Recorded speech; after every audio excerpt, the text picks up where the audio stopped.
So we got our test coming up tomorrow, and then we've got that quiz on Friday regarding Mohr's circle. So why don't we have a look here? So what we got here, we've got simple stress and strain on this thing. So everybody has a copy of that exam review, is that correct?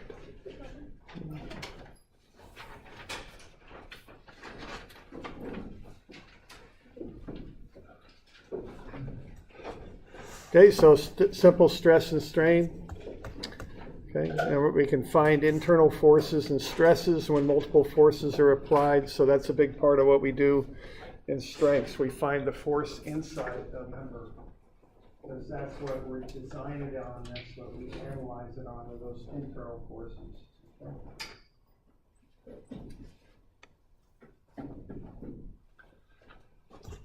Okay, then you can read a stress-strain diagram, find the modulus of elasticity, proportional limit, elastic limit, yield stress, and ultimate stress. Okay. We know that the modulus of rigidity is also called the shear modulus, right? They're the same thing, otherwise known as G.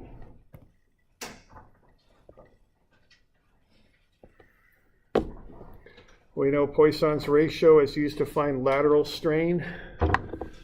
We also know that lateral strain is not the same thing as shear. We know that. That seems to come up sometimes. Lateral is not equal to shear. They're not the same thing, okay?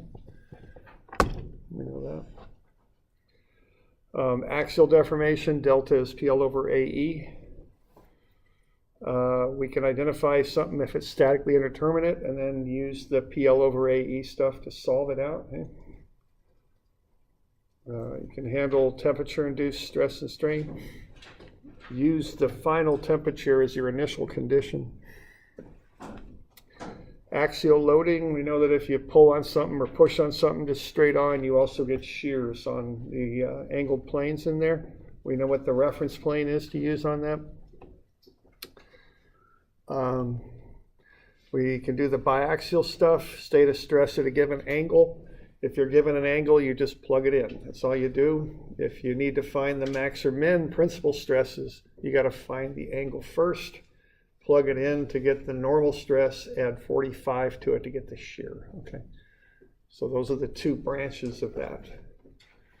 Mohr's circle will be on Friday, not tomorrow. You know, stress and strain, normal stress, tension and compressive, shear stress. And you know, all the words that begin with D mean essentially the same thing. Deflection, deformation, displacement, and delta. They all pretty much mean the same thing, how something's moving. Okay. All right, we're good. All right, there's a find the normal stress type problem. What you're going to do here is you're going to find a nice convenient point on the straight line portion of the graph. So the only place you can find the modulus of elasticity is in that initial straight part of the graph. Okay? Right in there. So what I do if I got to find E is I look for a nice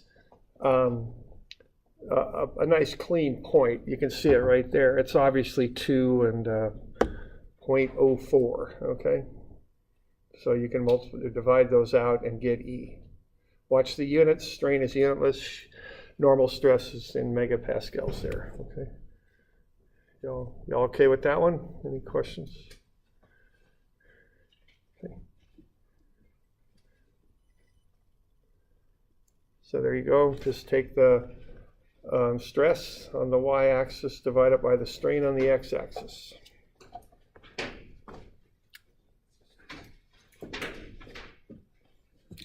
Again, just be sure you're on the linear portion of the graph there. Okay.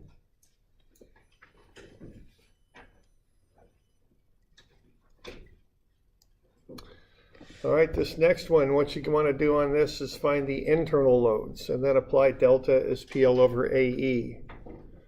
Okay, so that's what you want to do. But there's always lots of important things, but the one on this that I would call out is you got to find the internal forces.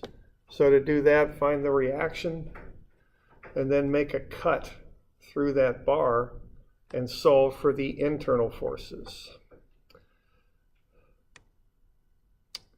Okay. David? Yeah. So I was looking at this on Moodle. Shouldn't the PAB go the other way? PAB, should it be going the other way? No, at least this sketch right here. Because you have 1,000 newtons compression. That would equal 1,000 newtons tension. No, this one is compression because the reaction is pushing to the right for equilibrium. The internal force pushes to the left. So that is compression. The other way to kind of reinforce that is you've got 3,000 pulling when you're on the right side, but you got 4,000 pushing. So the net is 1,000 pushing. It's compression on that.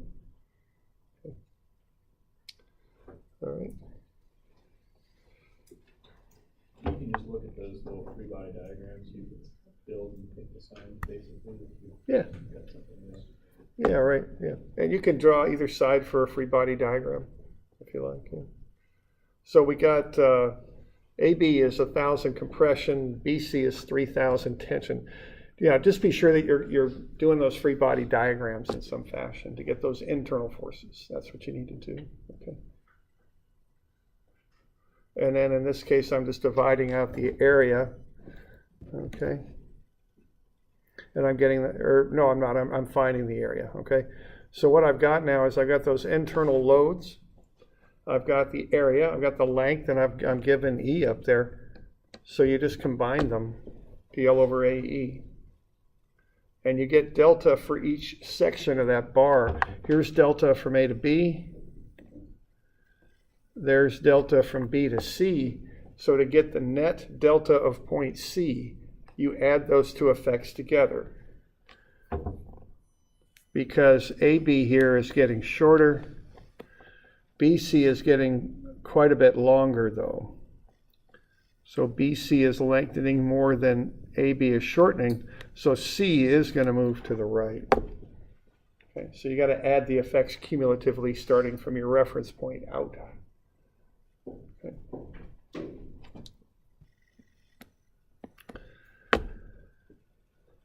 Questions on that?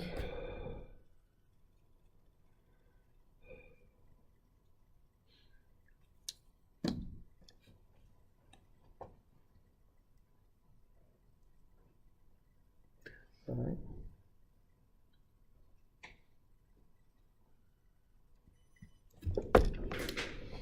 All right, the next one there, we've got a bar. It's stuck in between those two supports. The supports are not affected by temperature. The temperature is going to go up. So what I think about on this helps me to kind of visualize what's going on and what the signs are and that kind of thing. I think of the final temperature as being the initial condition. So I think of it as already having lengthened out. Because as it gets warmer, and I'm going to exaggerate this a lot just so I can draw it cleanly, this thing gets longer, okay? Then I'm going to think of that wall as pushing it back, okay? So that's what's going to happen with this thing. It's trying to get longer, but the wall won't let it. I think of it as already having gotten longer, and the wall has to recover and push it back. Okay. So what you want to do then is go through the numbers on this to find the load associated with the delta, with the change in length. Okay. So the change in temperature there is 12 degrees C. The strain is alpha times delta T. You've got alpha, which is a strain per degree. You've got the change in temperature, so the net strain due to temperature is 0.006. Now there's different ways you can proceed from here. It kind of depends on what kind of problem you've got. My generic way of doing this is I find delta. So I found delta due to temperature by taking the strain times the length, original length. I got 0.0034. All right, now what I've got then is delta is PL over AE. I can take P over A and combine them and turn that into the stress sigma. And that'll be sigma L over E. So sigma is delta E over L. Okay. I can plug all that stuff in and get what the stress is. It's 16,800. Is it positive or negative? The stress in the bar is negative. It's in compression. Okay. It's trying to get longer, but the wall prevents that, so it's in compression. Okay. And that's why I like this visualization. It helps me to see that's being compressed. Okay. All right, now that is actually axial loading, is what that is. So sigma max is P over A. Tau max is plus or minus P over 2A. So tau max for axial loading is half of the normal stress, half of the maximum normal stress. Our maximum normal stress is right here. It's 16,800. Half of that's 8,400.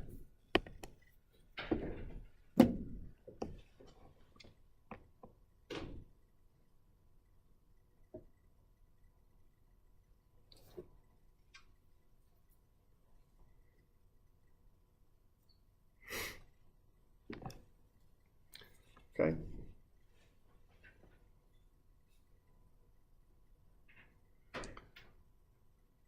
Any questions on that?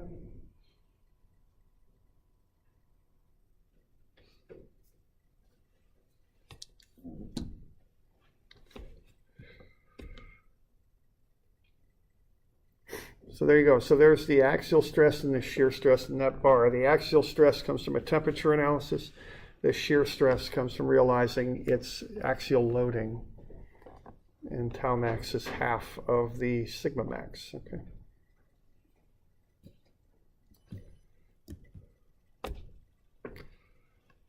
All right, now there's two ways to do this one. You can either go from shear stress to shear strain to delta. That's a series of steps, or you can combine it into one formula. Delta is VL over AG. Now what's happening here is you got to recognize it for what it is. It's shear. Okay. What's happening is you pull on that top plane, you're pulling it to the right. All the others kind of stack up under it and start to slide a little bit. Okay. So that's a shear. We're not stretching anything or compressing anything. We're sliding one plane across the other. That's what we're doing. I just lost my pen there for a minute. Okay, so we got all these planes and they're sliding one across the other. So you can do it either way. Now the important thing is if you use this method, just be sure you're using G, not E, because we're not doing tension or compression, we're doing shear. So we want the shear modulus in there, okay? So the first thing that I want to do on this is determine the area and the length. The area by definition is what is attached. What's attached is 28 by 17 centimeters, which is 0.28 by 0.17 meters, so that's 0.0476. The length is the side that is not attached, and that's 0.36. So once you know that, what you can do is just plug in to the VL over AG formula. V in this case is 9,000 newtons. L is 0.36. That's the side that is not attached. A is the attached area, and E is not E, it's G, okay? So what we want there is G, 1.2 megapascals. Okay, so we're using this formula here, and the P changes to V, the E changes to G. So we get 0.05672 meters. Now that's the quickest way to do it. You could also walk through and get the shear stress, V over A. Once you've got that, you can realize if G is tau over gamma, gamma is tau over G. So take tau, which is the shear stress, divided by G, you get 0.1576. and then multiply that by the length to get delta. You can do it either way. What this equation is just combining all these steps together. For normal stress, it's commonly done, so they have a special formula for it, PL over AE, but you can modify that formula to get a shear stress formula out of it. Okay. Questions on that?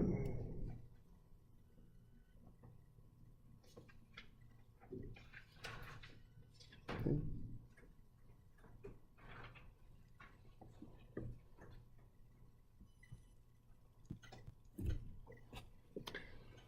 All right, this one here. One of the keys to this is to determine it's statically indeterminate.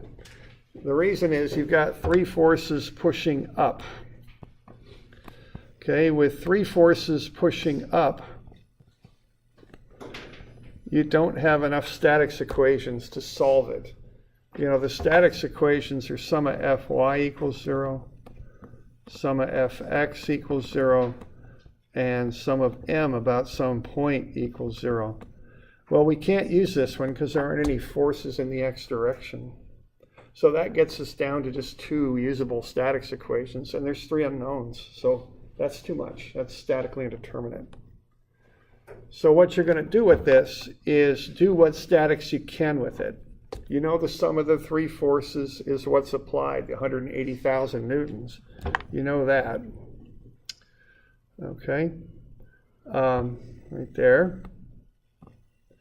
You also know that if you take moments about C, that AB and EF are equal.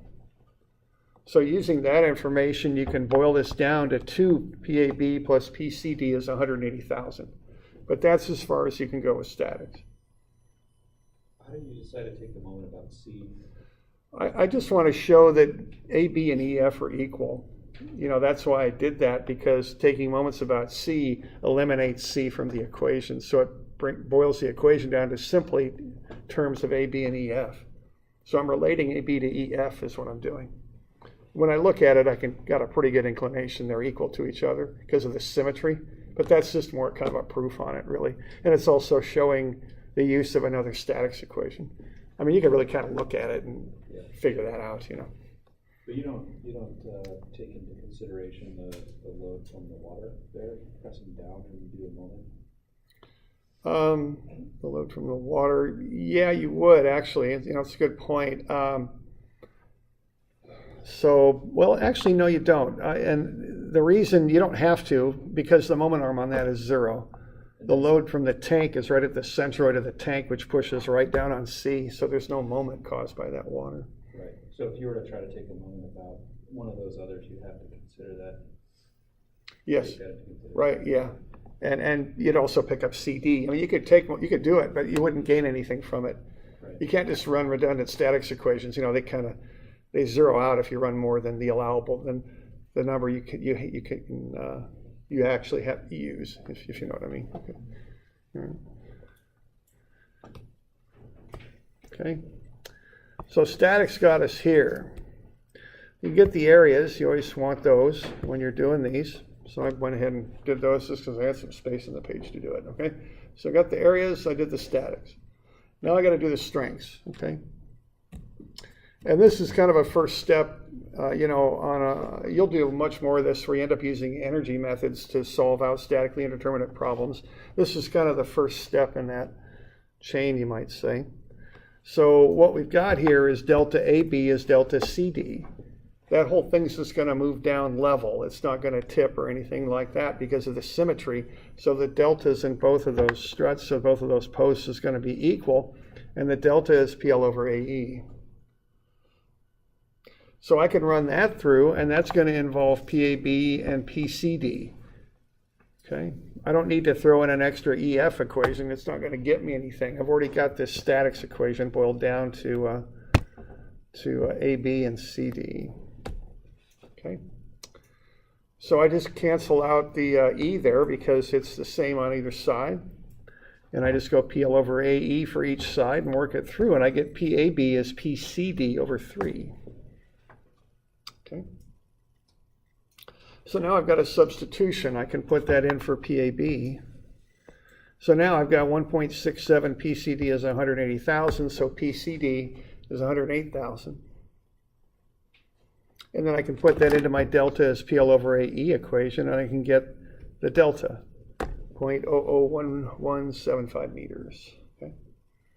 So once I find that load, I can actually go back up to this equation right here and plug in a number for PCD.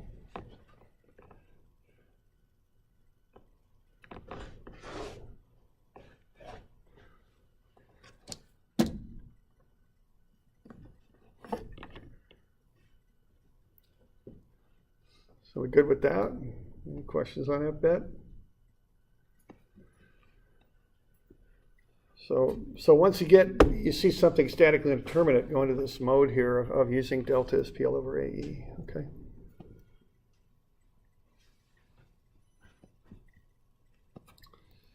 Okay, we got a Mohr circle question here. I don't know if I guess I did do the whole 9 yards on this thing.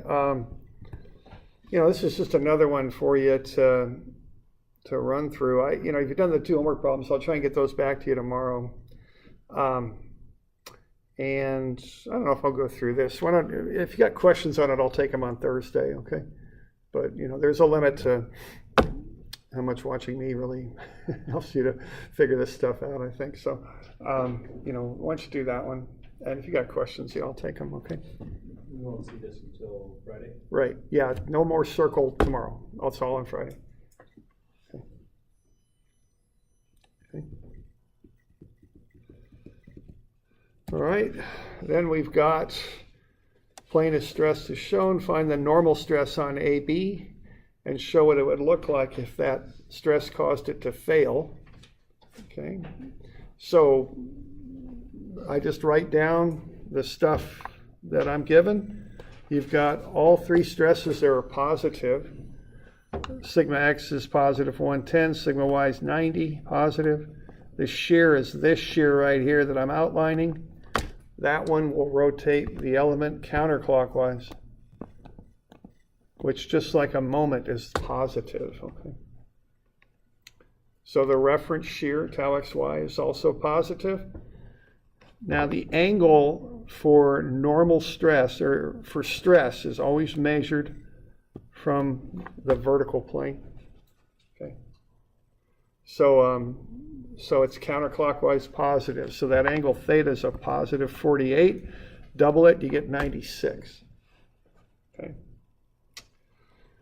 Then you just got this formula. You've got the angle, you got the 3 stresses, you just plug them in.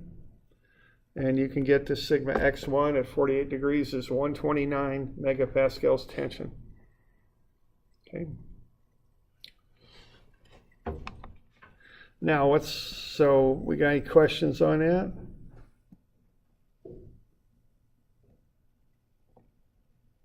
Okay.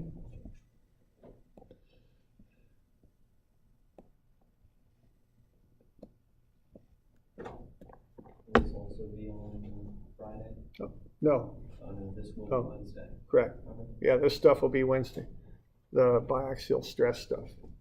It's just more circle that'll be Friday. That's it. Okay. So this is normal stress. So it's normal to the plane on which it acts. Normal means perpendicular. So this tensile stress pulls on that plane. So if it were to fail, it'll pull apart like that.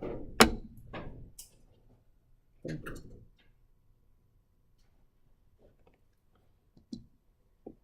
So do we know it fails because it's larger than 110? No. So the question is, and it's a good question, do we know if it fails because it's larger than 110? No, we know it fails because I said it did. Okay, and that's something to kind of understand. I mean, there might just be a weak plane there. It might be wood, and there might be a grain running that direction that's weak. Who knows why it failed there? But the only real reason from this particular problem why you know it fails is because I said it fails. Now, if I gave you an allowable stress, you might be able to start to figure out how something would fail. But I didn't. So I just said it failed. And if I hadn't have said that, you wouldn't have known that it did. And you also can infer that that's the biggest stress in the element. You know, the failure depends on how big the stress is, but also how well the material resists that stress at that particular angle. So a material like steel is isotropic. It acts the same in all directions. So that would, if it's going to fail, I would assume a material like steel would fail on the principal plane. But other materials are not. Wood is a very good example with grain.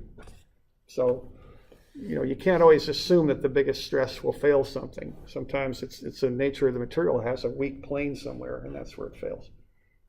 So again, the only reason you know that failed is because I stated so. If I hadn't done that, you really wouldn't have known that. And I just stated it just so I could drop a sketch. That's really all I did on that one, to visualize the stress and how it acts. Okay.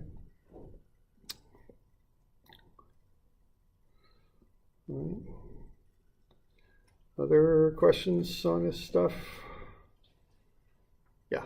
Poisson's ratio question. Okay, so Poisson's ratio, okay, sure, okay. Let's say we've got a bar here. I'll just make this up.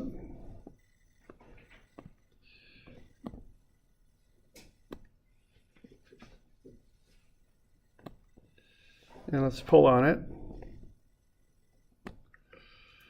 And we'll say just 3 centimeters by 2 centimeters. And let's pull on the thing. And let's say we're going to pull with 90,000 newtons. And let's say that E is, I don't know, it's always dangerous making these things up because you never quite know how they're going to turn out. But we'll say that E is 200,000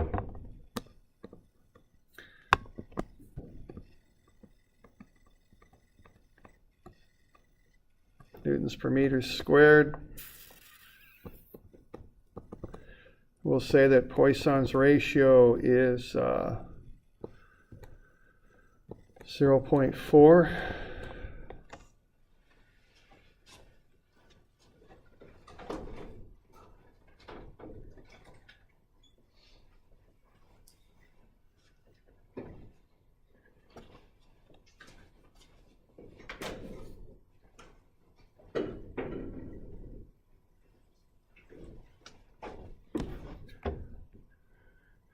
And what does that get us now? So 200, I just want to be sure this all kind of makes sense. 2.8.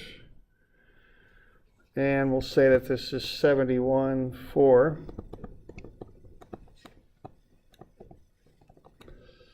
All right. And let's find the final cross section here.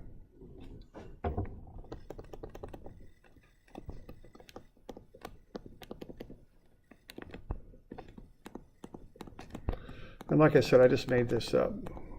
So who knows what we're going to get. Okay. All right. So step the first is to find the stress, okay?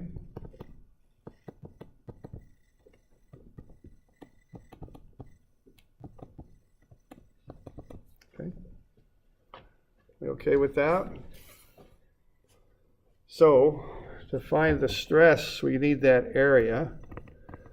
And like you always want to do here, you want to be careful of units.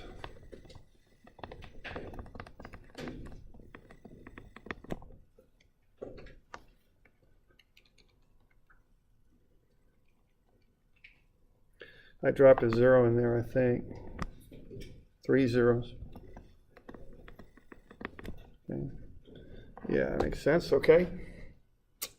So there we go. So there's the area. And then you want to find the stress.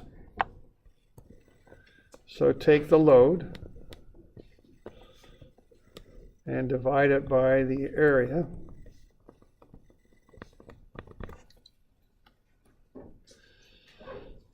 And figure out how to use your calculator here.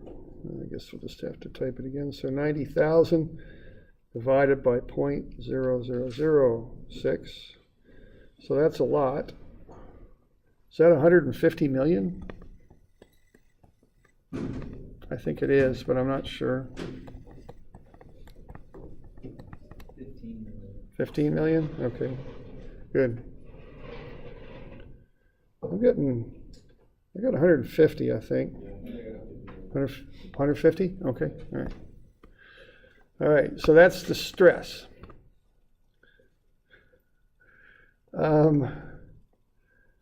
Yeah, I better throw an extra zero in E. Sorry, these numbers aren't going to make sense, so I'm going to have to do that. I just made them up, and this often happens when you make stuff up. So we'll make E 2 million and G 714,000. We'll do that. All right, now what we got next is we've got that E, which is the modulus of elasticity, is the stress over the strain. So if we want to find the strain, what that is the stress over E.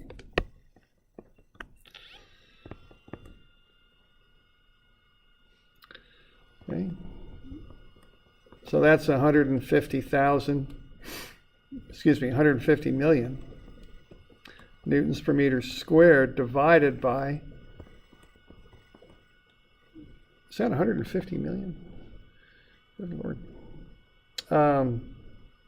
Yeah, I think I got to change my numbers here again. I'm sorry, but yeah, 150 million. Wow. Is it? Sure enough. All right. Well, we just changed E again. 714 million. And then 2 billion. That's a good one. Okay, newtons per meter squared. There we go. Sorry about this. But the number's got to make some level of sense here. All right. So when we do this and we take 150 million and we divide it by 2 billion, what we get is a strain of 0.075. That's a unitless number. That's how much it elongates, okay? So this bar is going to get 7.5% longer, is what that means. That's a unitless number. You okay with that?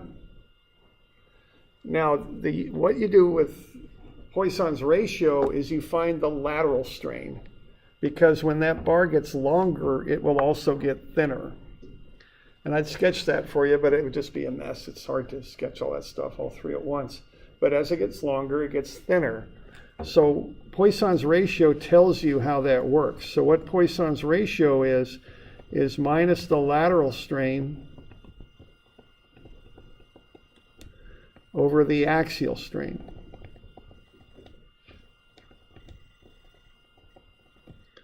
Okay, that's the definition of Poisson's ratio.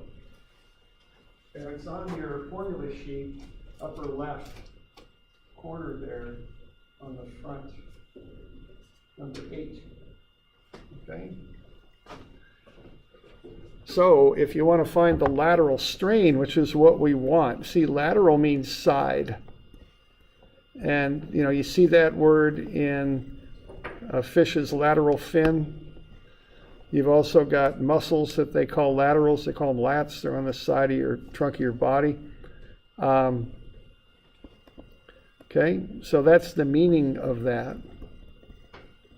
So if we want to find that lateral strain, what we do is we take the negative of Poisson's ratio, which is 0.4, times the 0.075. And what we'll get out of that is negative 0.03.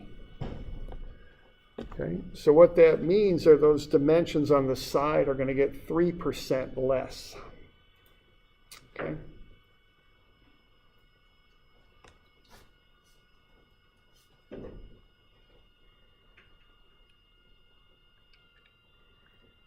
So 0.03.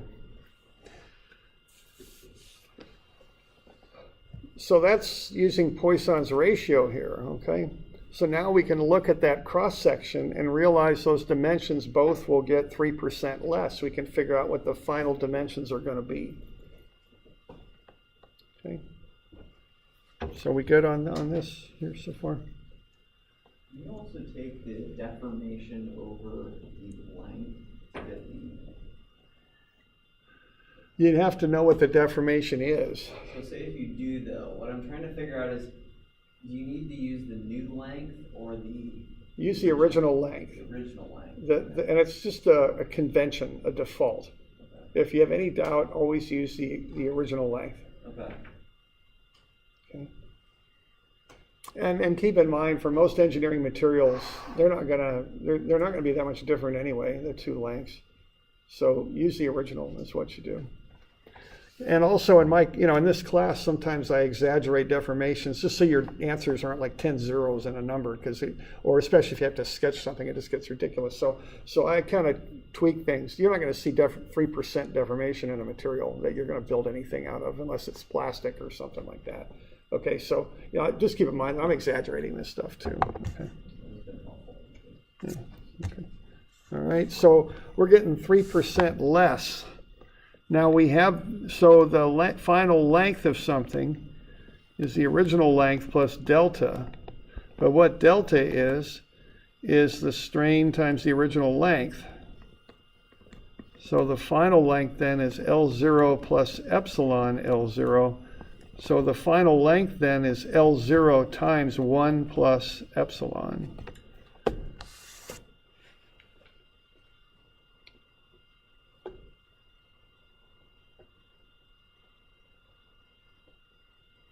Okay.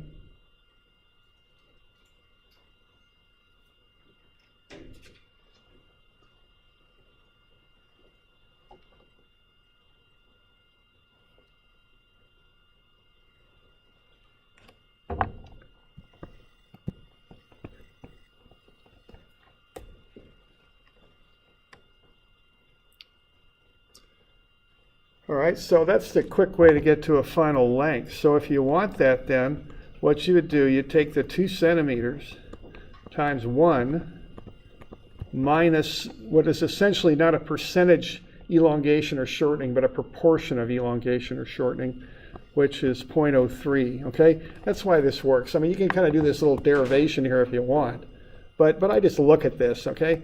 If that were 100%, the thing's going to get 3% shorter. I'm going to get 97% of the original length, but I'm just doing it in decimal because, you don't do percents when you're doing actual calculations unless you throw in that factor of 100 into it to kind of straighten everything out. So, so that's really all that's saying.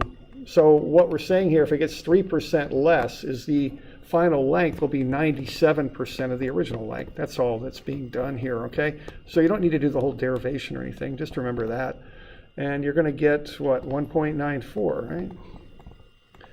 And you can do the other one too. I'm calling them lengths. On that one assignment I gave you, I called them height and depth, I think is what I called them.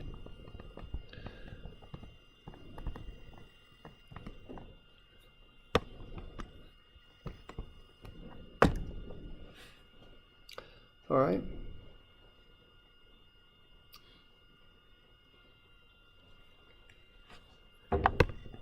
So there are the final lengths. So if you want to find the final area, you just multiply them together in this example here. So I'll just do it in centimeters, and we'll get centimeters squared for the answer. Okay. So the original question there was about lateral strain, and I hope that's kind of getting to it. I mean, it's a normal strain. It's not shear, and often I see people mistake the two. It's a normal strain on the sides, having to do with the fact that the sides react to how you do on the primary, what you do to the primary axis. If you stretch the primary axis out, the sides pull in a little bit. If you push the primary axis in, the sides will bulge out a bit. So that's what I'm getting. So the original area was 6, and now it's it's decreased quite a bit for just 3% shortening. Okay.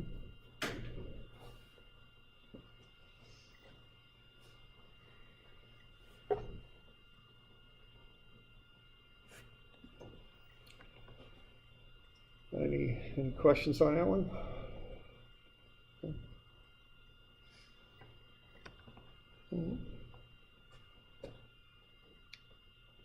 Okay, so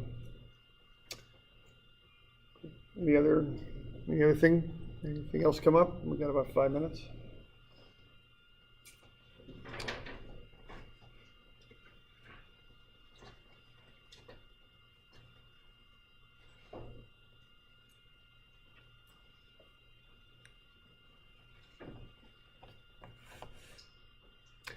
Right. So we got our test coming up tomorrow at 1 to 2 and then 6 to 7 tomorrow. It's everything but Mohr's circle. So it will have biaxial on it, just not Mohr's circle, okay, tomorrow. So study the biaxial stuff tonight. We'll do Mohr's circle though on Friday, okay.